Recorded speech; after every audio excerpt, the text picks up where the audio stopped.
కొన్నిసార్లు పిల్లలకి బొమ్మల పెళ్ళిళ్ళు చేయడం కూడా నేర్పిస్తూ ఉండేవాళ్ళు. ఈ కాలంలో మనకెక్కడా కనిపించటం లేదు. ఇంకొకసారి బొమ్మల పెళ్లి గురించి మనం చెప్పుకుందాం కానీ, ఇప్పుడు రాబోయేటువంటిది మనకి సంక్రాంతి 2, 3 రోజుల్లో ఉంది. భోగి మనకి 14వ తారీఖు. మధ్యలో 2 రోజులే ఉంది. కొత్తగా బొమ్మల కొలువు పెట్టాలి అనుకునేటువంటి వాళ్ళు. అంటే చాలామందికి సాంప్రదాయం లేదు కదా! మేము పెట్టచ్చో, పెట్టకూడదో అనేటువంటి సందేహం కూడా ఉంటుంది. కానీ నిస్సందేహంగా అందరూ మీ పిల్లల చేత బొమ్మల కొలువులు పెట్టించండి. మొదటి సంవత్సరం 1, 2, 3 బొమ్మలే పెట్టుకోండి. అంత పెద్ద బొమ్మల కొలువుకు సంబంధించినన్ని కొనాలి అంటే వీలు కాదు.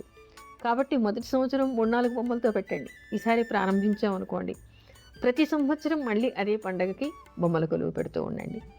అలా మీ పిల్లలకి అలవాటు చేయండి. అలా అలవాటు చేయటం వలన ఎన్నో విషయాల్ని పిల్లలు తెలుసుకోగలిగేటువంటి అవకాశం ఏర్పడుతుంది. అంటే ఇది ఒక రకమైనటువంటి ఎడ్యుకేషన్ లాంటిది. కూర్చుని మీరు ఎన్నో పురాణ కథల్ని పిల్లలకి వినిపించలేరు.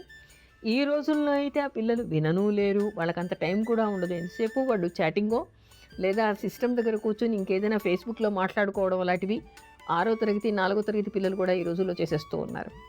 అందుకని ఇలాంటి వాటి మీద శ్రద్ధ పూర్తిగా రోజు రోజుకి తగ్గిపోతోంది.